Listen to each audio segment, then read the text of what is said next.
Pod.cast, PCD e Clínica Com apresentam Doutora Giana Responde, tudo sobre neuro. Olá, pessoal! Estamos de volta com o segundo episódio, Doutora Giana Com Responde. E estou aqui com a minha parceira de sempre, né? A Ju. Tudo bem com você, Ju? Tudo bem com você? Estou bem, obrigada por perguntar.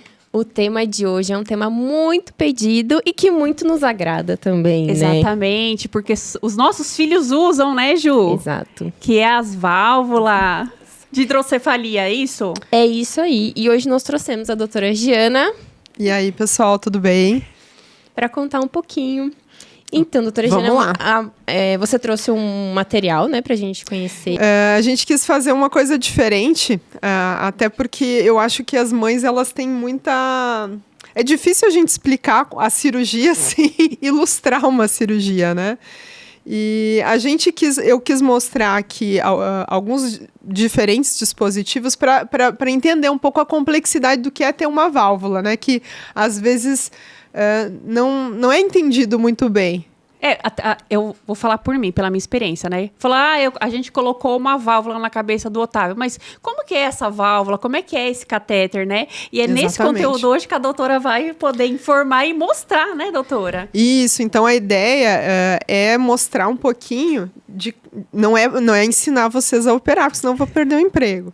Mas mostrar um pouquinho as diferenças de cada material, o tamanho, o que representa cada coisa, como são feitos os ajustes, né? Eu vejo que é uma dúvida muito comum saber como que é feito o ajuste de uma válvula programável, Isso. por exemplo. Então, vamos tentar aos poucos desmistificar essas coisas. E começando por esse, então, doutora Giana, o que é esse material, para que ele serve, quando é indicado?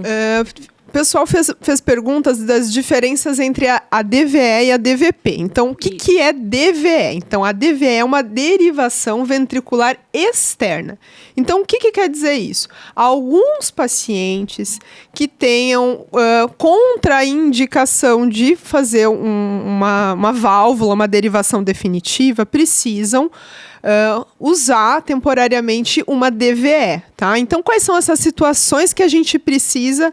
E aí, a DVE, ela tem... Esse aqui é um catéterzinho ventricular, só para vocês entenderem. Esse catéter, a gente faz as medidas lá no cérebro para escoar o líquido espinhal, né? O líquor, que é o líquido que circula no cérebro. Existem situações que a gente precisa de uma vazão muito grande. Então, por exemplo, quando a gente tem uma infecção, o líquor ele fica espesso. Quando a gente tem sangue misturado no líquor, ele também fica espesso. E a gente precisa, como se eu fosse dizer, deixar a natureza limpar ou os outros medicamentos que o paciente esteja fazendo uso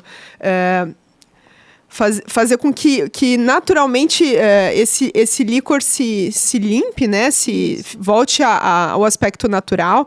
O líquor, só para vocês entenderem, ele tem um aspecto de água de rocha, que a gente fala em termo médico. Mas ele é uma água transparente, né? Então, qualquer líquor que está com uma cor diferente, amarelado ou avermelhado... Isso aqui é um exemplo de um reservatório externo com que a gente drena pela DVE. Então, só mostrar aqui. Outra coisa, Esse catéter fica conectado nesse... esse fiozinho fica lá interno na cabeça. Esse catéterzinho fica interno na cabeça. E ele é conectado nesse dispositivo que a gente organiza a medida da pressão e da vazão que a gente quer. Então, dependendo de onde a gente mede, a gente sempre mede a DVE baseado na vazão que a gente quer que esse líquido escoe da cabeça, tá? Então, quanto mais alto a gente deixa, menos vai drenar. Quanto mais baixo, mais essa vazão vai ser rápida. Então, alguns pacientes que tenham uma hidrocefalia aguda, mas não possam botar um catéter definitivo, seja por um AVC hemorrágico, seja por uma infecção, uma ventriculite, enfim, uma meningite, alguns casos que tenham hidrocefalia, eles vão precisar desse dispositivo aqui. Além disso, ele também tem uma vantagem de poder medir a pressão dentro da cabeça, que é a pressão intracraniana. Então, isso aqui é uma DVE, tá? Então, só para vocês entenderem. Doutora, uma pergunta. Esse dispositivo só pode ser usado no hospital? Claro, com certeza. Inclusive, a recomendação da grande maioria dos hospitais é só utilizar dentro da UTI. Por quê? Quando a gente tem essa... vocês viram que o negócio ele é medido, né? A gente tem um outro sistema que chama LicorGuard. Na próxima, a gente pode até pensar em trazer o sistema. Ele não funciona baseado no, vamos dizer assim, na onde está pendurado o dispositivo. Ele funciona independente disso, como se fosse, vamos dizer assim, um sensor de válvula, mas para usar externo. Esse dispositivo ele não está validado em todos os hospitais, mas ele é mais seguro, também é uma possibilidade. Mas o mais tradicional, um custo econômico menor, vamos dizer assim, é o sistema de DVE convencional. E a gente precisa ter esse cuidado, porque qualquer movimentação da cabeça do paciente ou mudança de postura da cama faz com que drene mais ou menos. E às vezes a gente pode ter uma coisa chamada hiperdrenagem numa DVE, que isso é grave. Às vezes pode acumular ar dentro da cabeça, pode dar uma dor de cabeça, pode predispor a sangramento, aumentar sangramento. Então, tem que ser monitorado dentro da UTI. Todo paciente que tem DVE tem que estar monitorado na UTI. E ele faz acordado ou sedado? Ele fica sedado? A cirurgia? Não, depois... Não, o catéter, ele é um dreno, né? Sim. A cirurgia a gente faz geralmente com uma anestesia geral rápida, tá? Tanto a DVP como a DVE, a gente faz uma anestesia geral. A DVE, em teoria, até daria para fazer com alguns casos, pode fazer com uma sedação e um bloqueio local, dependendo da gravidade do paciente, né? Porque aí a gente está falando vamos dizer assim, de emergências neurocirúrgicas, né? Então, o paciente tem uma hidrocefalia aguda, é uma emergência. Então, se a gente não tratar esse paciente, por ele ter um AVC ou uma ventriculite, o paciente morre, né? Então, a gente precisa atuar o mais rápido possível. É diferente do que a gente faz para a gente fazer uma DVP, que é a derivação ventrículo peritoneal, que geralmente é uma cirurgia que a gente programa ela, né? A gente tem uma programação mais, que a gente diz eletiva, né? Com hora marcada para a gente fazer. Então, esse tipo de válvula, ele é usado em casos de emergência. Ela não é uma válvula... Não, é só uma derivação, Isso, né? ele é só um catéter. Então, pensa que a válvula, ó, que essas partes aqui, ó, elas conectam o catéter que vai na cabeça, então, que ele é conectado na válvula e é conectado no peritônio, depois a gente vai mostrar. A DVE, ela é só a parte da cabeça. Então, não tem toda essa parafernália toda aqui. Em relação às válvulas, que é uma outra pergunta que as mães sempre têm curiosidade de saber, existem válvulas que a gente tem a pressão fixa, né? Então, por exemplo, alguns pacientes recém-nascidos, às vezes a gente precisa de uma pressão mais baixa, né? Ou às vezes a gente vai até optar por uma média pressão. Então, são 3 termos que as mães de quem tem válvula já ouviu falar, né? Que é uma válvula alta pressão, média pressão, baixa pressão. O que quer dizer isso? Então, cada válvula... cada paciente precisa de uma drenagem de líquido. Uns vão ter uma drenagem mais rápida e outros vão ter uma drenagem mais baixa. Então, assim, quanto mais baixa a pressão da válvula, mais ela vai drenar. Quanto mais alta, menos ela drena. Tá? Aí é o contrário. Isso, porque basicamente é assim, ela funciona pela pressão, né? Então tem que ter uma diferença entre a pressão do cérebro e a pressão que a válvula vai fazer sobre o sistema. Então, assim, sempre quando a gente... vou até mostrar aqui, acho que vai ficar mais fácil de entender. Essa aqui é uma programadora da marca Codman, que é uma marca americana bem clássica aí no nosso mundo das válvulas, tá? Essa programadora, vocês vão ver que ela tem várias programações.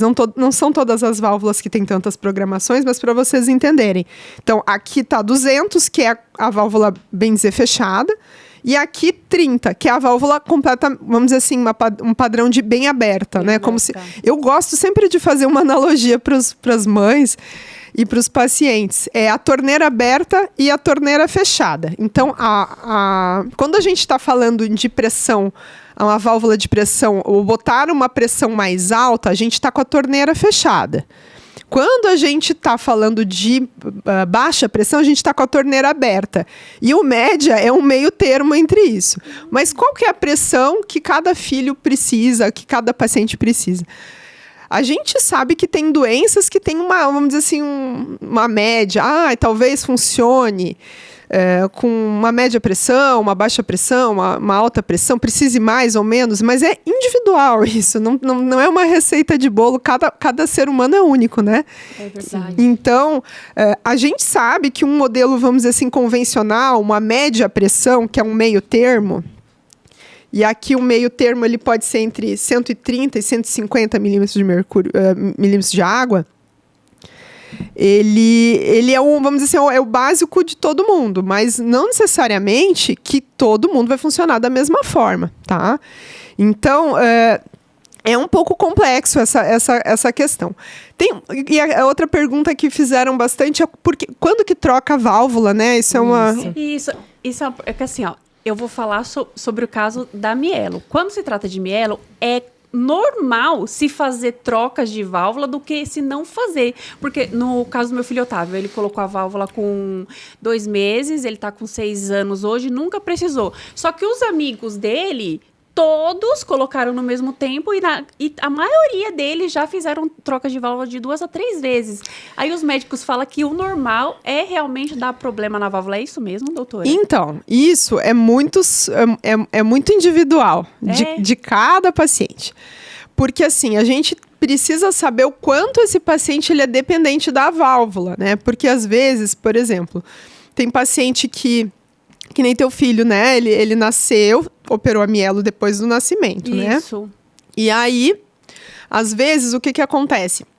Ele teve alguma complicação na ferida operatória, você lembra? Teve, então. O neuro fez a cirurgia e optou por não pôr a válvula para poder observar. Passado ali 16 dias, criou uma fístula nas costinhas dele. Aí o médico falou que era pressão. Isso que eu ia te falar. Então, na mielomeningocele, o que acontece? Uma das complicações do pós-operatório imediato da mielomeningocele é a fístula licórica, que é o quê? Vazar o líquido pela ferida, né? O líquor pela ferida.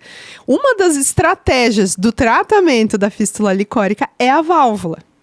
Então, não necessariamente é só a hidrocefalia que a gente trata com a válvula. A fístula licórica também, em teoria, é uma forma de tratamento. Claro que a gente sabe que a gente está falando de uma doença que existe uma prevalência muito alta de hidrocefalia, né? Então, tem crianças com mielo que tem hidrocefalia, tem crianças com mielo que não tem hidrocefalia. A gente sabe que quem opera intraútero tem uma porcentagem menor, né, de apresentar hidrocefalia no futuro, mas não quer dizer que o paciente que tenha sido operado intraútero, ele não vai ter hidrocefalia, né? Ele tem menos chance, mas ele pode apresentar. Mas por que alguns pacientes, que nem você falou, por que alguns amiguinhos trocaram e outros não? Depende muito de quanto que ele é dependente dessa válvula. Porque, por exemplo, eu vou te dar um exemplo de por que se troca a válvula. Às vezes a gente troca porque o catéter... Opa, peguei 2 catéteres. O catéter peritoneal, esse catéter, a gente passa ele aqui, né? E vai até a parte abdominal, né? E fica lá no líquido peritoneal. A gente faz aquele furinho... Né? Você deve ter a cicatrizinho e na barriga. Isso, tem a cicatrizinha da barriga, né? Então, tem pacientes que às vezes esse catéter ele fica curto ao longo do tempo. Quando a gente faz a cirurgia, a gente sempre mede, deixa o catéter mais longo, mas a gente não sabe quanto que as crianças vão crescer, né? Às vezes vão ter 2 metros de altura, a gente não sabe. Mas Existem também pacientes que eles não vão se adequar à pressão da válvula que eles têm. Por exemplo, eu vou pegar aqui só para mostrar para vocês. Ó, esse modelinho, esse aqui é uma válvula, gente, que fica conectada nesses dois catéteres, o catéter lá da cabeça e o catéter da barriga. Esse modelinho é um modelo infantil, de neonatal. Esse aqui é um modelo que a gente fala já mais de adulto, tá? Às vezes, então aqui são 2 modelos de pressão fixa, né? A gente sabe a pressão baseada nesses risquinhos. Às vezes tem 1 risquinho, 2 risquinhos e 3 risquinhos, tá? Tem paciente que ao longo da vida, ele não vai se adaptar àquela pressão da válvula fixa. E ele vai precisar de uma válvula programável. Ó, aqui é um modelo de válvula programável. Nesse modelo, ela é bem interessante. Que é diferente. Ó, elas são bem parecidas, né? E aqui, vocês estão vendo um vermelhinho aqui dentro? Esse vermelhinho, olha que legal. Esse sistema de válvula tem um rubizinho aqui. Aqui ela é grande. Ó. Deixa eu ver aqui. Então, as válvulas, geralmente, elas trabalham, essas válvulas programáveis, elas trabalham por ímãs e eletromagnetismo. E esse sistema que vai ajustar a válvula a funcionar. Então, aqui a gente tem um modelo da Medtronic, e aqui é uma programadora, tá? Então, aqui a gente tem as diferenças das programações da válvula, né? Então, cada marca tem uma numeração diferente para confundir o médico, as mães e deixar todo mundo louco. Cada marca inventa a sua estratégia, né? Então, aqui, a gente tem nessa aqui é 0,5, 1,5, 2, 2,5. Então, novamente, o mais baixo é a torneira aberta. Então, o 0,5, vamos dizer assim, é o máximo da vazão que a gente tem nessa válvula. E o 2,5 é a torneira fechada. Então, o menos vazão possível. Aqui, a gente vai fazer a programação. Então, como que faz a programação? Então, o paciente tem lá a válvula, a gente palpa. Deixa eu pegar aqui. Isso aqui vai estar embaixo aqui do cabelo, né? A gente vai palpar. Então, todo mundo que tem válvula sabe que o médico, a primeira coisa que faz depois de dar bom dia, boa tarde, já está palpando a cabeça da criança. Ai, como é que tá? E vai apertando para ver se está funcionando. Por quê? A gente tem um maciozinho aqui na válvula que a gente consegue estimar se ela está enchendo ou não, né? E tem algumas válvulas que têm esse sistema, outros não, tá? Mas a gente precisa palpar justamente para a gente botar o sensor de programação. Então, aqui está o sensor, vamos dizer assim, né? Na cabeça ali, né? Isso. E aí, com o ímã, a gente vai regular. Aqui. Aí eu estou fazendo sem olhar. Mas a gente consegue fazer o ajuste. Ele vai girando. Não sei se vocês estão vendo que ele gira aqui. Tá dando pra ver. Então, a gente consegue, pelo ímã dessa programadora, fazer os ajustes, tá? Outra dúvida muito comum, e quando eu trabalhava na CD, eu ficava enlouquecida, porque eu não aguentava mais fazer relatório para dizer o óbvio. A gente pode fazer ressonância com válvula? Sim, gente, a gente pode fazer ressonância com válvula. Elas desprogramam? Não necessariamente, tá? A gente precisa saber... por isso que eu sempre falo, vocês sabem a marca da válvula dos filhos de vocês? Então, até agora, eu não sei nem qual que é a dele, se é de baixa, leve pressão, porque só foi falar que colocaram uma válvula na cabeça do meu filho. Então, ó, só para explicar... Isso foi muito interessante que a doutora falou, porque eu não sei se é de baixa, de média, de alta, eu não sei, não me passaram isso. Então, a gente consegue ver, aí vamos dizer assim, eu não sei, sei lá, pegou fogo na minha casa, perdi a carteirinha, como que a gente consegue fazer, né, para saber qual que é a marca, né, da válvula, o que válvula, porque a gente sabe que cada hospital às vezes muda, né, o fornecedor, isso é bem comum, principalmente no SUS, às vezes é uma marca, depois muda. Eu tenho um número de série. Isso, então o que acontece? Vai ter lá, quando a gente faz lá o procedimento, o hospital, ele tem o nosso prontuário, por lei, ele tem que ficar 20 anos guardando todos os prontuários. A gente tem lá no número de série, vai ter a descrição da cirurgia, vai ter coladinho lá o material que foi usado, isso tudo fica no acervo do hospital. Então, se você não sabe, você peça o seu prontuário médico no hospital e vai estar lá bonitinha. Boa. Tá? Hoje em dia, e aí é uma coisa que quando a gente implanta, tem que ter o cuidado, entregar a carteirinha do paciente. Né? Como qualquer dispositivo, a empresa vem, quando a gente pede os kits, vem lá, né? Uma carteirinha, a gente põe a identificação do paciente, o nome do médico e quanto que está a pressão, se é uma válvula programável, uma válvula fixa, quanto que está a pressão lá, o modelo, né? Se é uma válvula fixa, vai ter um modelo. Essa carteirinha que a doutora relatou, eu sei que tem, mas todas as minhas amigas que têm foi porque foi feito pelo convênio. Agora, a do Otávio e as demais que eu conheço, todas foram feitas pelo SUS. Então, a gente não recebe essa carteirinha. E pelo convênio, as minhas amigas todas têm essa carteirinha, realmente, com o nome do médico, qual foi a válvula, qual foi o modelo, o negócio de pressão, essas coisas. E a gente não recebe. Então, a gente pede, assim, e às vezes, passa em acompanhamento, a gente pede pro médico que operou, às vezes faz um relatório, né? Olha, botou a válvula tal ano, era um modelo tal, pode fazer ou não ressonância, que é uma coisa que a gente organiza. Aqui em São Paulo, às vezes a gente sabe, tal hospital usa tal marco, que a gente meio que conhece e dá para intuir. Mas se você não sabe, às vezes um raio-x de crânio que a criança faça, porque vocês já devem ter ouvido falar de raio-x de trajeto, né? O raio-x de trajeto de válvula. Já ouviu falar? O que é isso? Não, Que mostra todo onde tá, né?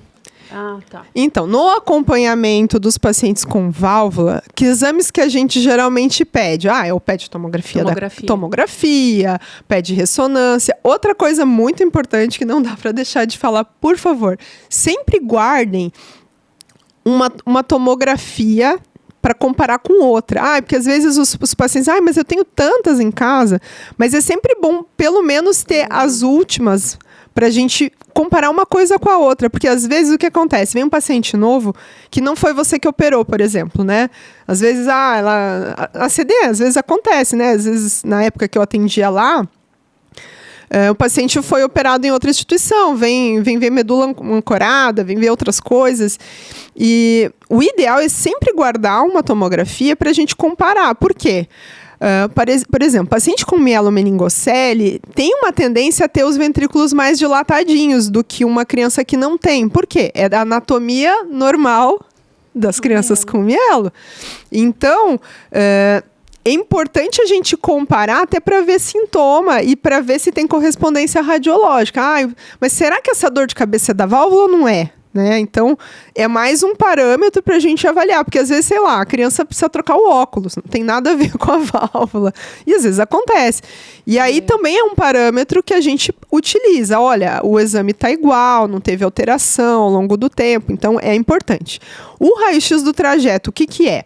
É um raio-x de crânio, um raio-x de tórax e um raio-x de abdômen, tá? Então, nisso a gente vai ver o trajeto da válvula e avaliar se ela tá, às vezes, curta, tá longa, tá calcificada. Tem paciente que tem escoliose, fica toda... Às vezes, até escoliose atrapalha o funcionamento da válvula. Já aconteceu isso com alguns casos. Então, tem pacientes com mielo que tem escoliose, que faz cirurgia de escoliose. Não é infrequente, né? E, às vezes, vamos dizer assim, pela alteração anatômica da coluna, faz o catéterzinho ficar dobrado, né? E não funcionar. Doutora, o que causa o entupimento da válvula ou do catéter em si? Então, depende de muitos fatores. Um fator comum de entupimento de válvula é a infecção, né? O aumento da proteína. Né? Então, o que acontece? Infecção faz com que o líquor fique viscoso, fique com aspecto turvo. E o que acontece? Quando passa na válvula, ele não vai, não é que nem água, né? É que nem a gente comparar um suco de laranja e uma água. A viscosidade é diferente.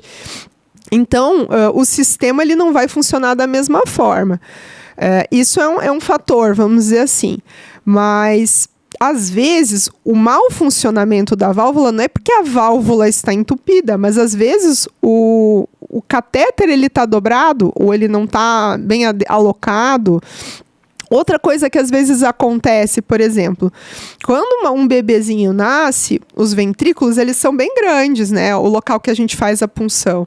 E às vezes, com o passar do tempo, o cérebro vai ficando gordinho, vai crescendo, e a ponta do catéter sai de dentro do ventrículo, por exemplo.